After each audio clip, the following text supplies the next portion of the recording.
अस्सलाम वालेकुम नाज़रीन, आप देख रहे हैं प्रोग्राम दुनिया के साथ। मैं हूं आपके साथ आपकी मेज़बान आसमा इकबाल। और आज हमें प्रोग्राम में सबसे पहले बात करनी है रूस के सदर व्लादिमीर पुतिन की, जिन्होंने ताजिकिस्तान और तुर्कमानिस्तान का दौरा किया है।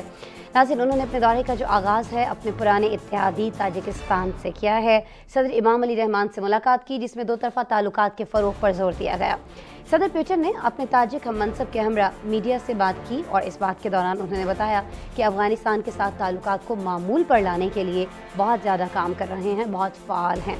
नई हुकूमत से वाबस्ता सियासी क़ुव्वतों के साथ ताल्लुकात उस्तवार करने की कोशिशें भी की जा रही हैं। नाज़रीन, रूस के सदर व्लादिमीर पुतिन तुर्कमानिस्तान भी पहुँचे, जहाँ आपको बताएं कि उनकी यहाँ मुलाकातें हुई हैं।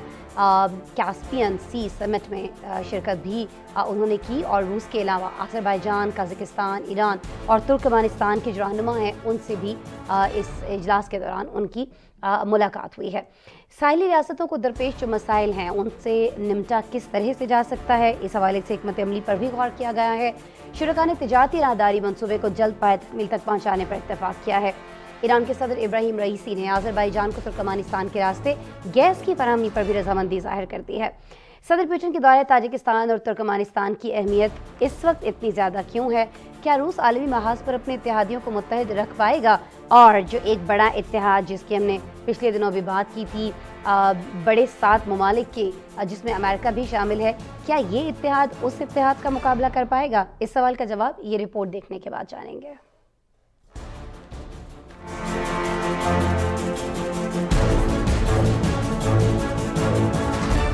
तुर्कमानिस्तान के दारुल हुकूमत अशकाबाद में छठी कैस्पियन सी समिट हुई, जिसमें रूस, अज़रबैजान, कज़ाकिस्तान, ईरान और तुर्कमानिस्तान के रहनुमा शरीक थे। बहरा कैस्पियन में मौजूद वसाइल की इंतजाम, माहौलियाती तहफ़्फ़ुज़ और गैर मुल्कियों की मौजूदगी को रोकने पर गुफ्तगू की गई।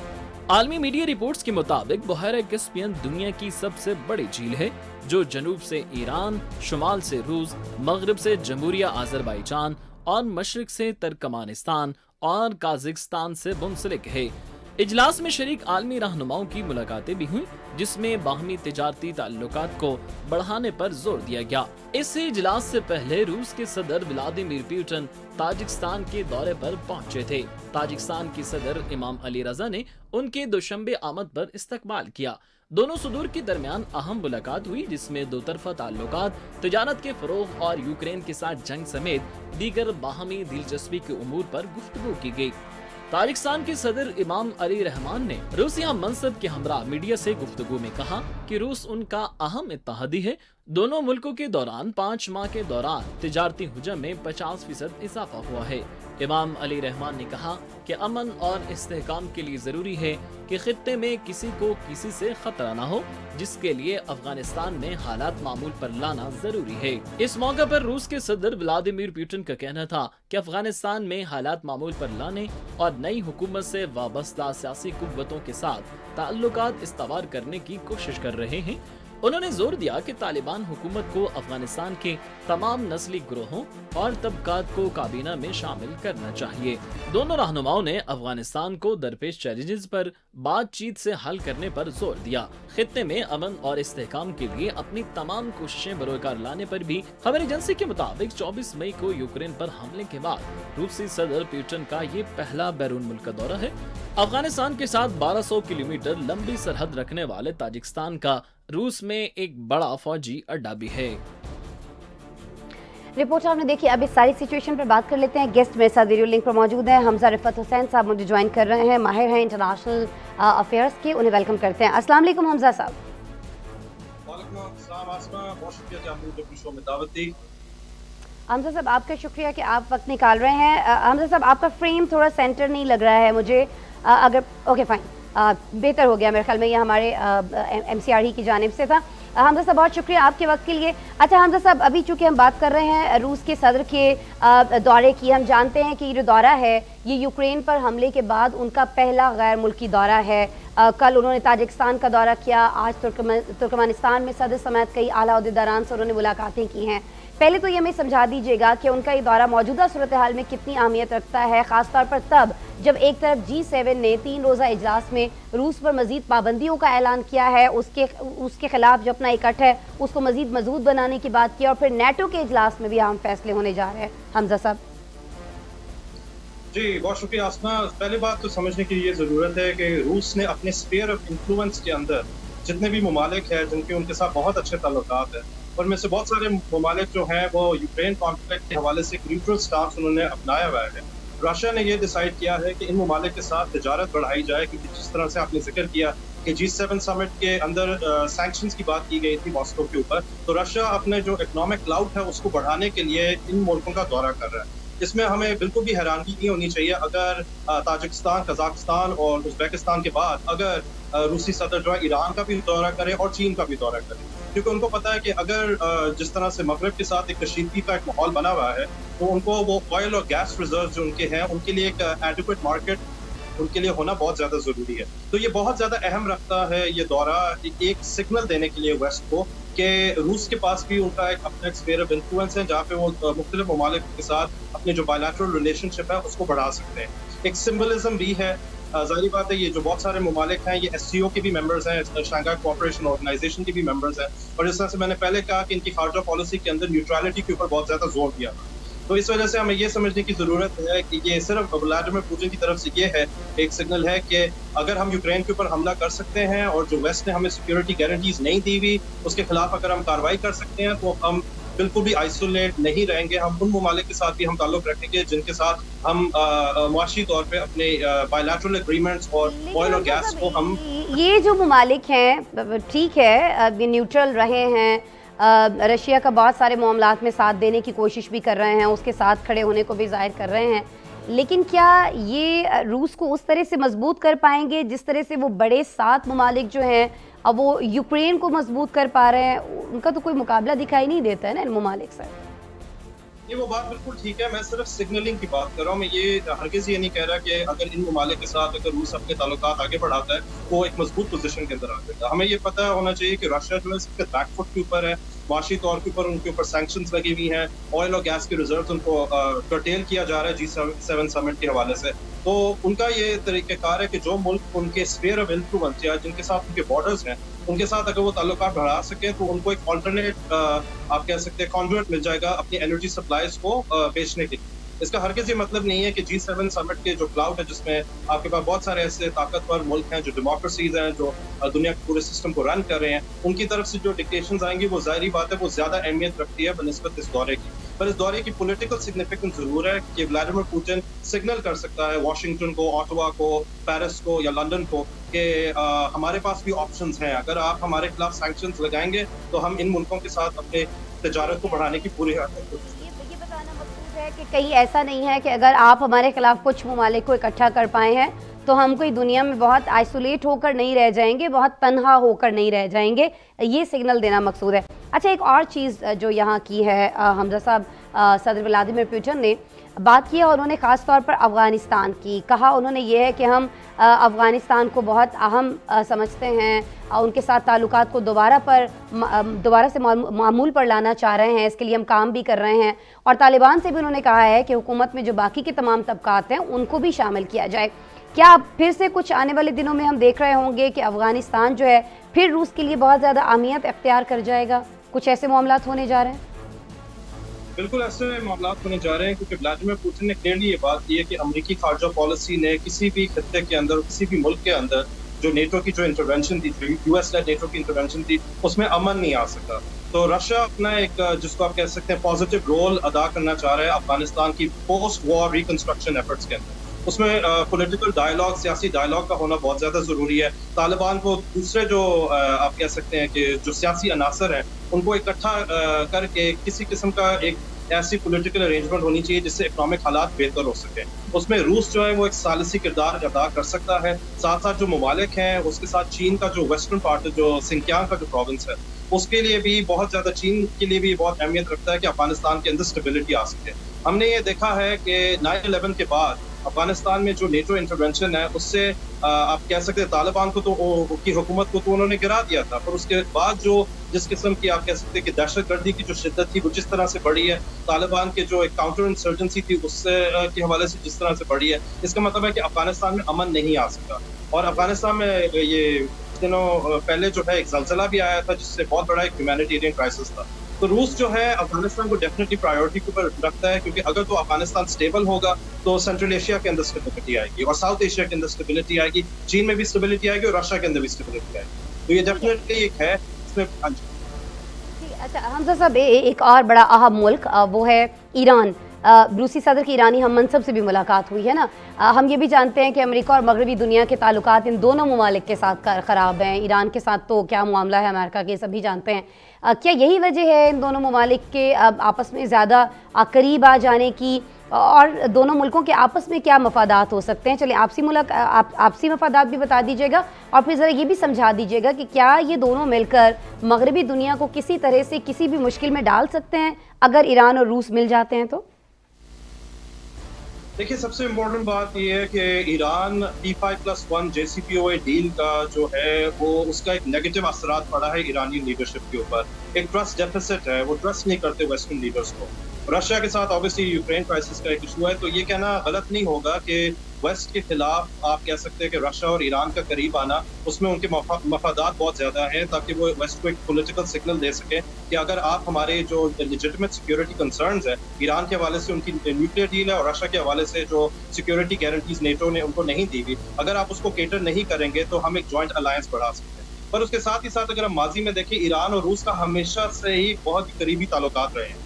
शाम की स्टेबिलिटी के हवाले से भी काफी करीब ताल्लुकात रहे, रीजनल स्टेबिलिटी के हवाले से भी काफी करीब ताल्लुकात रहे, और ऑब्वियसली ऑयल और गैस दोनों मुल्क जो है सैंक्शंस के अंदर है। तो यूएस ने ईरान के ऊपर भी सैंक्शंस लगाई हुई है और नेटो अलायंस ने जो है रूस के ऊपर भी सैंक्शंस लगाए हैं। वो उस हवाले से वो कोशिश कर रहे हैं कि उनकी जो डोमेस्टिक इकोनॉमी है उसको किसी तरह से रिवाइव करने के लिए दो तरफा ताल्लुकात का होना बहुत ज्यादा जरूरी है। पर ये कहना गलत नहीं होगा, क्योंकि अगर आप टाइमिंग को देखें रूस और ईरान की मुलाकात के हवाले से, जो आने वाले दिनों में जो मुलाकात होगी उसके हवाले से, ये टाइमिंग बड़ी सिग्निफिकेंट है, क्योंकि दोनों मुल्कों का एक ट्रस्ट डेफिसिट है वेस्टर्न अलायंस और अमेरिका की। सही, टाइमिंग बढ़िया हमें। अच्छा, एक और चीज़ मुझे बता दीजिएगा हमजा रिफत हुसैन साहब, ज़ेलेंस्की ने अभी कुछ रोज़ पहले कहा, जब हमने देखा कि ये इजलास हो रहा था G7 ममालिक का, तो उन्होंने कहा कि ये जो जंग है इसको मौसम सरमा के शुरू होने से पहले मैं ये रिक्वेस्ट करूँगा इन तमाम ममालिक से कि इसको ख़त्म कर दिया जाए। जितना उनके लहजे में यकीन था, जो उनकी बॉडी लैंग्वेज थी, आज मैं चाहूँगी कि कुछ आप हमारे नाज़रीन के लिए बताइएगा कि आपको व्लादिमीर पुतिन की बॉडी लैंग्वेज कैसी लगी इन तमाम ये जो उन्होंने दौरे किए हैं, मुलाकातें की हैं इस दौरान। क्या आपको लगता है कि वो अभी भी इस बात पर यकीन रखे हुए हैं कि ये ताकतें अगर मिल भी जाती हैं तो उनको घुटने टेकने पर मजबूर नहीं कर सकती हैं, वो यूक्रेन में जारी जो जंग है उसको जीत जाएंगे? देखिए, पुतिन की डॉक्ट्रिन को समझने के लिए अगर आप उनके जो दफ्तर खारजा को अगर आप देखें, फॉरेन मिनिस्टर को अगर आप देखें, सर्जी लैवरोव, उनकी स्टेटमेंट से काफी क्लियर हो जाता है कि जो यूक्रेन का जो वेस्ट है, जो डॉनबास रीजन है, जिसमें सेवेरोडोनेत्स्क है, जो लुहांस्क रीजन है, जो 2 लिबरेटेड उनकी खित्ते हैं, जिसमें पीपल्स रिपब्लिक ऑफ लुहांस्क है और एक और उनका जो खित्ता है, वो जब तक वो लिबरेट पूरी तरह से नहीं करेंगे, ये जंग जारी रहेगी। पुतिन के डॉक्ट्रिन को समझने की ये जरूरत है कि वो इस चीज को मानते हैं कि जो कीव की जो हुकूमत है, ज़ेलेंस्की की जो हुकूमत है, वो प्रो वेस्ट है, वो प्रो नेटो है, और उसको टॉपल करने का भी ये जो सिनारियो, इसको भी हम ओवर रूल नहीं कर सकते। ये जो स्पेशल ऑपरेशन है ये जारी रहेगा। रशिया की तरफ से मुज़ाकरात की दावत हुई है, यूक्रेन ने भी इस चीज के ऊपर पेशरफ रखी, पर वो ह्यूमैनिटेरियन कॉरिडोर्स के ऊपर और जो शहर के ऊपर जो बमबारी हो रही है उसके ऊपर वो फिर मुज़ाकरात नाकाम हो जाते हैं। तो पुतिन का काफी क्लियर है। इतना मैं आपको और नाज़रीन को ये मैं कहना चाहूंगा कि जब तक ईस्टर्न यूक्रेन लिबरेट नहीं हो जाता, जिस तरह से क्राइमिया को इन्होंने एनेक्स नहीं किया था, तब तक ये ऑपरेशन जारी रहेगा। हाँ, उसके दरमियान अगर कोई ह्यूमैनिटेरियन क्राइसिस आ जाता है, दोनों मुल्कों का बैठना जरूरी हो जाएगा। उस वक्त अगर कोई नेगोशिएशन टेबल के ऊपर कोई प्रपोजल आ जाता है, उससे शायद ऑफसेट हो जाए, पर जब तक ये ईस्टर्न यूक्रेन लिबरेट नहीं होगा, ये ऑपरेशन जारी रहेगा। ठीक है, ऑपरेशन जारी रहेगा जब तक कि इंसानी बुनियादों पर दोनों ममालिक का इकट्ठे बैठना ज़रूरी नहीं हो जाता है। अभी भी जो सिचुएशन हम देख रहे हैं खासतौर पर कीव शहर के अंदर, और जिस तरह से अभी पिछले दिनों एक बड़ा अटैक किया गया है रशिया की जानिब से, जिस पर बहुत ज़्यादा तनकीद भी की गई, तो हालात तो बहुत ज़्यादा गंभीर वहाँ पर ऑलरेडी हो चुके हैं हमजा साहब। तो आप नहीं समझते हैं कि ये जो ममालिक है खासतौर पर जिनसे मुलाकातें की जा रही हैं व्लादिमीर पुतिन की जानिब से, इनमें से कोई एक मुल्क ही अगर एफर्ट करे तो इस जंग को किसी न किसी तौर यहीं पर समेटा जा सकता है, जो कि पूरी दुनिया के लिए बहुत बेहतर हो सकता है? ऐसा कौन सा मुल्क हो सकता है जो किरदार अदा कर सकता है? देखिए, इसमें बहुत अच्छा एग्जांपल कजाकिस्तान का है। कजाकिस्तान के अमेरिका के साथ बहुत अच्छे ताल्लुकात हैं और साथ साथ यूक्रेन के साथ भी बहुत अच्छे ताल्लुकात हैं और रूस के साथ भी। पर इस खित्ते तक हमें इस चीज़ को लिमिट नहीं करना चाहिए। मेरे ख्याल से खित्ते के अलावा भी बहुत सारे ऐसे ममालिक हैं जो चाहते हैं कि अमन आ जाए, पर वो किसी कैंप पॉलिटिक्स का विक्टिम नहीं बनना चाहते, वो वेस्टर्न अलायंस के तौर पे नहीं बनना चाहते, वो अनकंडीशनल सपोर्ट रूस को भी नहीं देना चाहते। इसमें से बहुत सारे जो सेंट्रल एशियन कंट्रीज हैं उनकी अगर आप खारजा पॉलिसी को देखें तो वो न्यूट्रलिटी के ऊपर होती है और वो सालिसी किरदार अदा करना चाहते हैं। तो इस हवाले से मेरे ख्याल से काजाकिस्तान बड़ा अच्छा एक एग्जाम्पल है, पर इस चीज़ को करने के लिए यूक्रेन की तरफ से भी पेशरफ होनी चाहिए। ये नहीं हो सकता कि आप रूस को कहें हम उनको ट्रस्ट नहीं कर रहे क्योंकि ये हमारे शहरों के ऊपर, मारियोपोल के ऊपर, सेवेरोडोनेत्स्क के ऊपर, लुहांस्क के ऊपर बमबारी करें, इस वजह से हम इनको ट्रस्ट नहीं कर सकते। ये नेगोशिएशंस के लिए दोनों साइड्स को बैठना पड़ेगा। इसका बड़ा अच्छा एग्जाम्पल आसमा तुर्की का है। तुर्की ने एक सालिसी किरदार अदा करने के लिए दावत की, दावत की थी, उसके हवाले से वो दोनों साइड ने उसको बड़ी अच्छी तरह से रिसीव किया। तो ये निगोसिएशन जो है दोनों तरफ से होगी तभी जाके ये कॉन्फ्लिक्ट डिफ्यूज हो सकती है और उसमें जो दूसरे ममालिक हैं वो इस चीज़ को इनकरेज कर सकते हैं कि आप प्लीज़ मुज़ाकरात करें, क्योंकि जो इंसानी टोल है इस पूरे कॉन्फ्लिक्ट की वो बहुत ज़्यादा गंभीर हो चुकी है। ठीक है। अच्छा, हम ये जानते हैं, हमजा साहब आपके इल्म में भी है, जब आप तुर्की की बात कर रहे हैं तो तुर्की ने भी पिछले दिनों बयान दिया था जब फिनलैंड की एक और मुल्क की बात हुई थी कि जी उनको नेटो में शामिल किया जाना चाहिए। तमाम यूरोपियन ममालिक ने भी हिमायत कर दी थी, लेकिन तुर्की ने कहा था कि वो उसकी हिमायत नहीं करेगा और इन ममालिक को बिल्कुल भी नहीं चाहिए कि वो ट्रैवल करके तुर्की तक आए, वक्त ज़ाया करें। तुर्की इनकी हिमायत नहीं करेगा, लेकिन अब तुर्की की इनकी हिमायत की खबरें सामने आ रही हैं। मैं चाहूँगी कि थोड़ा सा इस पर भी आप शेयर करें कि अब क्यों तुर्की ने अपना स्टांस जो है एकदम से तब्दील कर लिया है सारे मामले पर। देखिए, बड़ा अच्छा सवाल है। पहली चीज़ तो ये है कि अर्दोगान की हुकूमत को अच्छी तरह से पता है कि अगर इस नेशनल सिक्योरिटी, उनका बेसिक बयान क्या था, वो बयान ये था कि जो पीके के जो टेररिस्ट हैं उनको एक सेफ हेवन दिया हुआ है नॉर्वे, स्वीडन ने और फिनलैंड, और जब तक आप सेफ हेवन जो है देंगे इस तरह की तंजीमों को, तो हम आपकी जो कैंडिडेट का जो स्टेटस है उसको हम इंडोर्स नहीं करेंगे। उसके साथ साथ जो वेपन्स एम्बार्गो था कि वो उनको आर्म्स और एमिनेशन जो है वो प्रोवाइड नहीं कर रहे थे तुर्की को, उसकी वजह से भी तुर्की ने एक स्टांस अडॉप्ट किया। इसमें क्यों आपको सॉफ्ट नजर चीज़ आई, क्योंकि तुर्की को भी अच्छी तरह से पता है कि वो इंटरनेशनल आइसोलेशन में नहीं जा सकती, और इंटरनेशनल आइसोलेशन के हवाले से जो अमेरिका ने तुर्की के ऊपर भी जो सैंक्शंस लगाए थे और जो जिस किस्म की डॉलर रेट इस वक्त तुर्की के अंदर आपको नजर आ रहा है, उसकी वजह से भी उनको पता है कि बहुत हद तक अगर हमने इस स्टांस को खींचा रखा तो उससे हमारा अपना भी नुकसान हो सकता है। तो उन्होंने कंडीशनली उन्होंने कहा है कि ठीक है, हम इस बिड को हम जो है स्टॉल नहीं करेंगे। इसमें अमेरिका का भी अपना एक किरदार था टर्किश हुकूमत को कन्विंस करने का। तो इस वक्त ये है कि नेटो का एक्सपेंशन होना, क्योंकि सारे ममालिक है और एक जो मुल्क है वो इस चीज़ के अंदर अगर रुकावट पैदा करे, तो तुर्की नहीं चाह रहा था कि वो उसी तरह का मुल्क जो है वो people view it as a country जो एक डिस्ट्रक्शनिस्ट फोर्स बन सके। ठीक है जी, अपने मफादात को ही देखा है तुर्की ने हर मुल्क की तरह, और ज़ाहिर है अमेरिका ने भी इसके लिए बहुत ज़्यादा एफर्ट की और वो एफर्ट जो है हमें कहीं ना कहीं कामयाब होती दिखाई दे रही है। बहुत शुक्रिया हमजा रिफत हुसैन साहब, आप हमारे साथ मौजूद थे, माहिर हैं बैनुल-अक़वामी उमूर के बात कर रहे थे, ख़ासतौर पर रशियन प्रेसिडेंट व्लादिमीर पुतिन जो अहम दौरे कर रहे हैं अपने ऐसे ममालिक के, दोस्त ममालिक के जो कि बिल्कुल न्यूट्रल रहे हैं इस सारे मामले के दौरान, रशिया और यूक्रेन के माबैन जंग को लेकर बात हम कर रहे थे। तज्ज़ियाकार हमारे साथ मौजूद थे, खबरें हमारे पास और भी हैं, बहुत सारी चीज़ें भी हम आपसे शेयर करनी है। प्रोग्राम के अंदर एक ब्रेक लेते हैं, ब्रेक के बाद आपसे दोबारा मिलते हैं, हमारे साथ रहिएगा।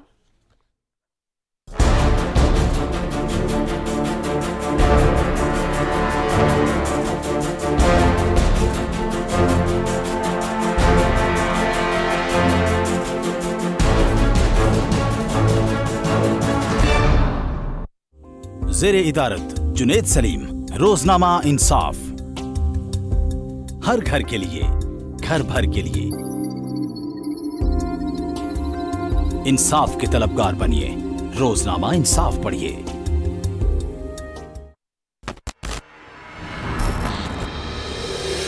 ये जालिम हमारे खिलाफ है क्योंकि हम हक के अलमबरदार हैं और जालिम को जुल्म करने से रोकते हैं। मैं शहजादी के लायक नहीं। तो फौरन चले जाइए यहाँ से। ये तो खेल की शुरुआत है व्लादिमीर। ये आखिर कर क्या रहा है? रुक जाओ। वो जानते हैं कि परचम हमारे लिए इज्जत है, इसके रंग में शहीदों का खून शामिल है। जब हम इस परचम को देखते हैं तो हमें अपने शहीद नजर आते हैं। ये हमारी गैरत की पहचान है। फिरोज़े इस महल में वापस आएंगी। क्या आपकी वालदा की इज्जत से ज्यादा अहमियत रखती है ये फिरोज़े? जी हाँ। मैं जाकर मुराद अफंदी को लेकर आऊंगा। तो फिर जाओ, मुराद अफंदी को रिहा करो। उस्मानियों और जर्मनों का इत्तेहाद नहीं होना चाहिए। दुश्मन हमारी और आपकी रियासतों की दोस्ती नहीं चाहता। तुम दोनों को एक ही पिस्तौल से मार सकता हूँ। चलो तुम्हारी महारत देखते हैं। चलाओ, नीचे करो इसे, चलाओ। नहीं बचा।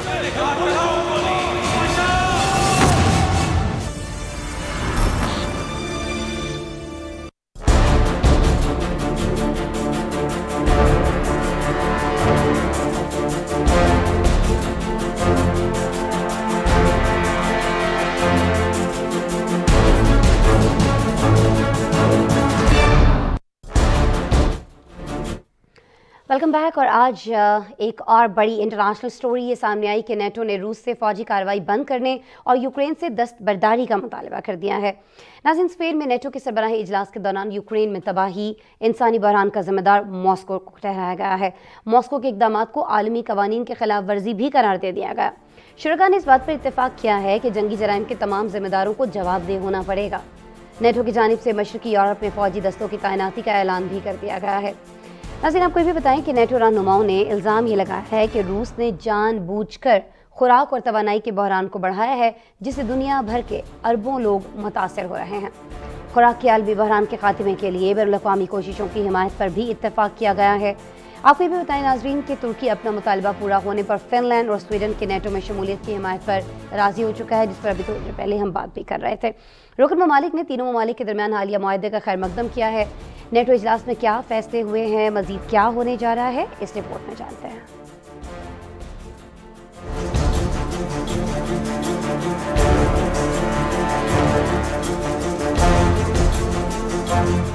स्पेन के दारुल हुकूमत मैड्रिड में नेटो समिट में मगरबी दिफाई इत्तेहाद के रुकन ममालिक ने रूस के यूक्रेन पर हमले के तनाजुर में अपना नया नजरिया सलामती जारी कर दिया।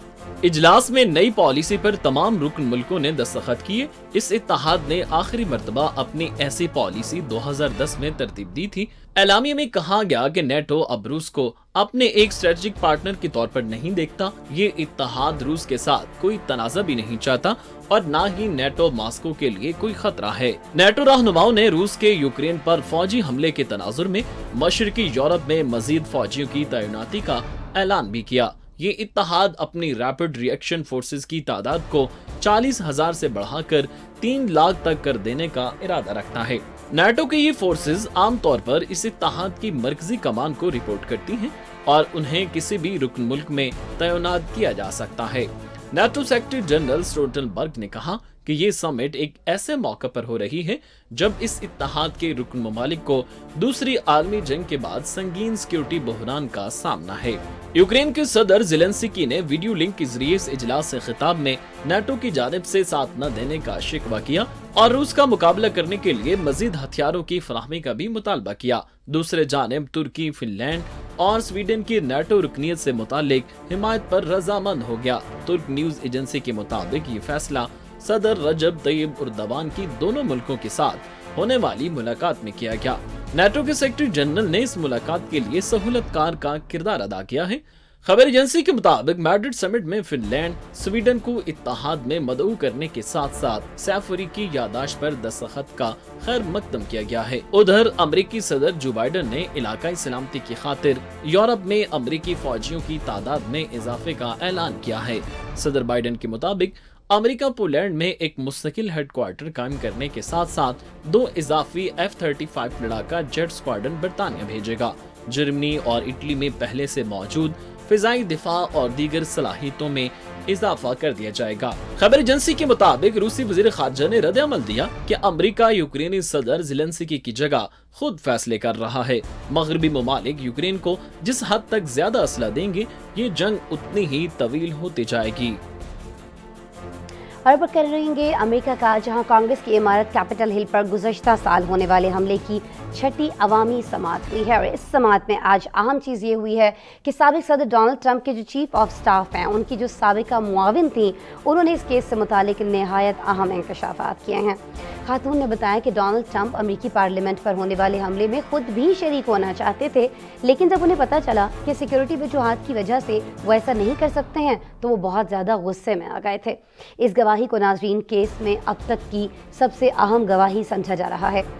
साबिका मुआविन खातून ने बताया कि डोनाल्ड ट्रंप ने इस बात की भी परवाह नहीं की थी कि रैली में शामिल अफराद मुसल्लह थे। यानी अब ये बात कन्फर्म हो चुकी है इस बयान के बाद कम अज़ कम कि डोनाल्ड ट्रंप ये जानते थे कि जितने लोग कैपिटल हिल पर हमले के लिए जा रहे हैं वो तमाम के तमाम लोग जो हैं वो मुसल्लह हैं, उनके पास असलहा मौजूद है।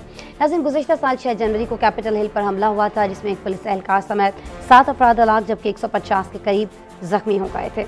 रवा महीने पहली बार इस केस से मुतालिक अवामी समातों का आगाज़ हुआ जिसे बराह रास्त नशर भी किया जाता है, लाइव दिखाई जाती है ये सारी की सारी चीज़ें। इसी लाइव सेशन में खातून ने मज़ीद क्या कहा और ट्रंप इस मामले में क्या बयान देते चले आए हैं, उनका क्या मौक़िफ़ रहा है, ये सारी चीज़ें इस रिपोर्ट में। कैपिटल हिल पर हमले से मुताल्लिक व्हाइट हाउस की साबिका मुआविन के निहायत अहम इंकिशाफात सामने आ गए। साबिक सदर डोनाल्ड ट्रंप के chief of staff mark meadows की मुआविन कैसिडी हचिसन ने अमेरिकी कांग्रेस पर हमले के हवाले से होने वाली छठी अवामी समात में बयान दिया है कि डोनाल्ड ट्रंप भी हुजूम में शामिल होने के लिए कैपिटल हिल जाना चाहते थे। साबिक सदर ने व्हाइट हाउस के करीब अपनी तकरीर के बाद उन्हें कैपिटल हिल ले जाने का मुतालबा किया था। ट्रंप उस वक्त शदीद गुस्से में आ गए जब उन्हें बताया गया कि ऐसा करना सिक्योरिटी वजूहात की बिना पर नामुमकिन है, जिस पर उन्होंने अपनी सरकारी गाड़ी का कंट्रोल हासिल करने के लिए सीक्रेट सर्विस एहलकार से गुत्थम गुत्ता होने की कोशिश भी की। साबिका मुआविन का कहना है कि उन्हें ये बातें एक इंतजामिया के एक और एहलकार ने बताई थी। समात को टीवी पर देखने वाले साबिक अमेरिकी सदर डोनाल्ड ट्रंप ने अपने सोशल मीडिया नेटवर्क पर एक से ज्यादा पोस्ट में हचिसन के बयान करदा वाक़या को जाली कहानी करार देकर मुस्तरद करते हुए समात को भी जाली करार दिया। रवा माह पहली बार व्हाइट हाउस की एहलकार बराह रास्त गवाही के लिए पेश हुई। इससे कबल ये सिलसिला वीडियो गवाही की शक्ल में जारी रहा था। गुज़िश्ता हफ्ते आखिरी समात के दौरान वीडियो गवाही में हचिसन ने कमेटी को बताया था कि ट्रंप के रिपब्लिकन इत्तेहादियों ने 2020 में इंतखाबात में शिकस्त का फैसला तब्दील करने की हिमायत के बाद व्हाइट हाउस से माफी मांगी थी। कमेटी के मुताबिक 5 पेशगी समातों में होने वाली गवाही से ये जाहिर हुआ है कि किस तरह साबिक अमेरिकी सदर डोनाल्ड ट्रंप ने हजारों हामियों को झूठे दावों से मुश्तइल किया और बताया कि वो 2020 की इंतखाबात बड़े पैमाने पर वोटरों की धोखाधड़ी की वजह से हारे हैं।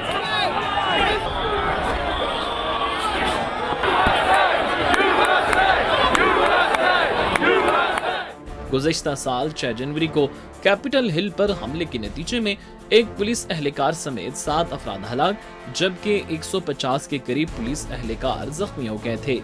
इन हमलों में 700 से ज्यादा अफराद पर विफाकी जराइम का इल्जाम भी लगाया जा चुका है।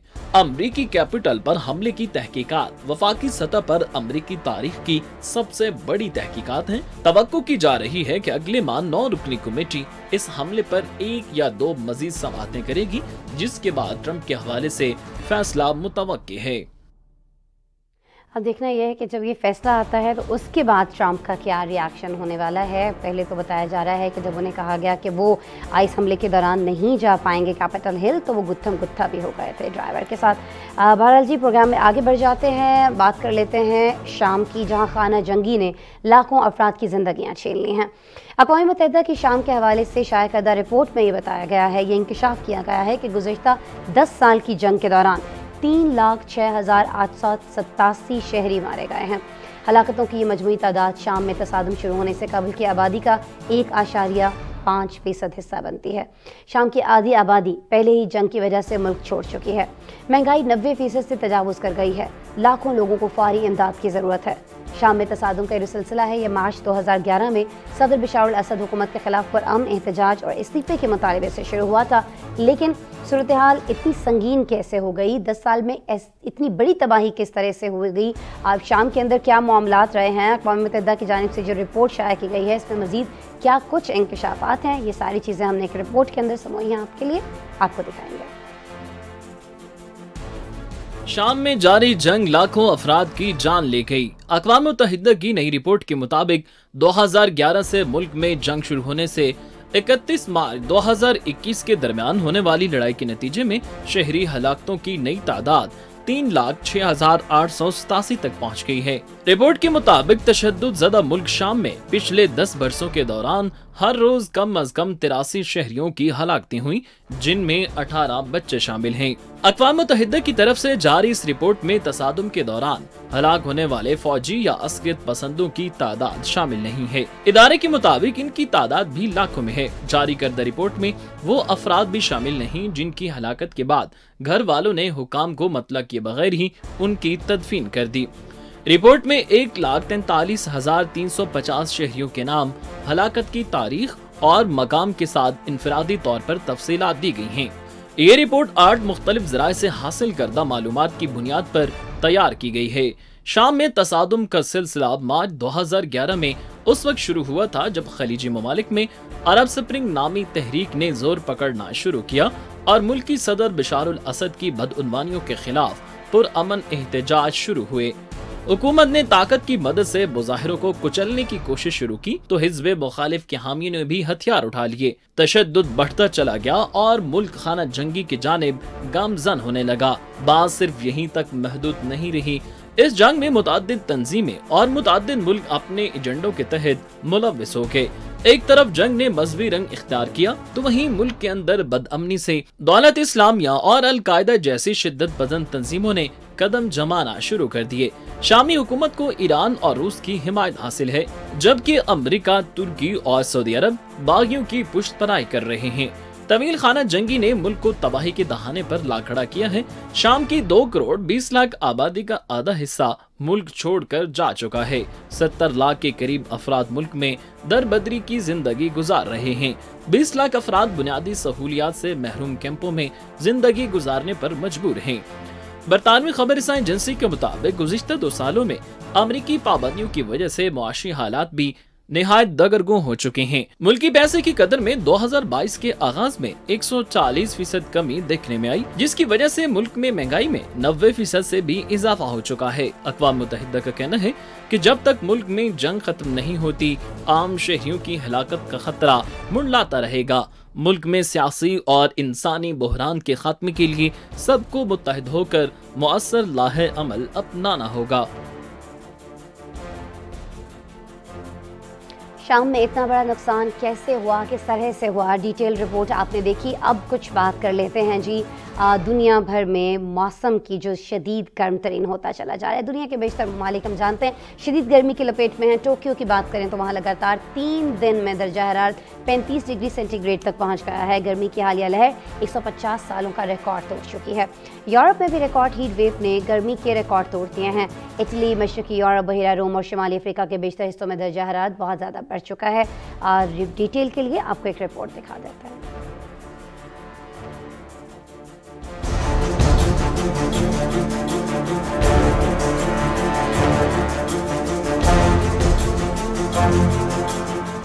एशिया से लेकर अफ्रीका और यूरोप तक बेशतर ममालिक शदीद गर्मी की लपेट में हैं। आलमी मीडिया के मुताबिक टोक्यो समेत दीगर इलाकों में लगातार 3 दिन दर्जा हरारत 35 डिग्री सेंटीग्रेड रिकॉर्ड किया गया। 1875 के बाद रवां साल जून का महीना गर्म तरीन करार दिया जा रहा है।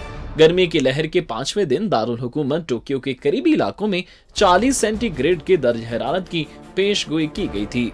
हीट वेव से मुतासरा 263 से ज्यादा शहरियों को अस्पताल मुंतकिल किया गया, जबकि कम अज कम 2 अफराद ही स्ट्रोक से हलाक हो चुके हैं।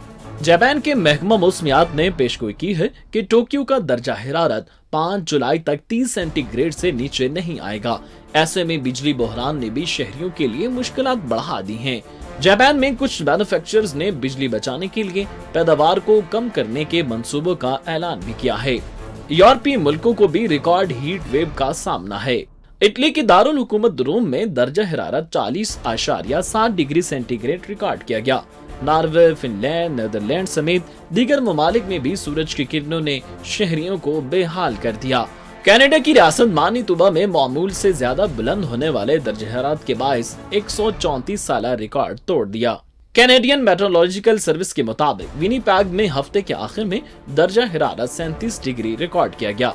1888 में जून के महीने में इस इलाके का सबसे ज्यादा दर्जा हरारत 33.3 डिग्री रिकॉर्ड किया गया था।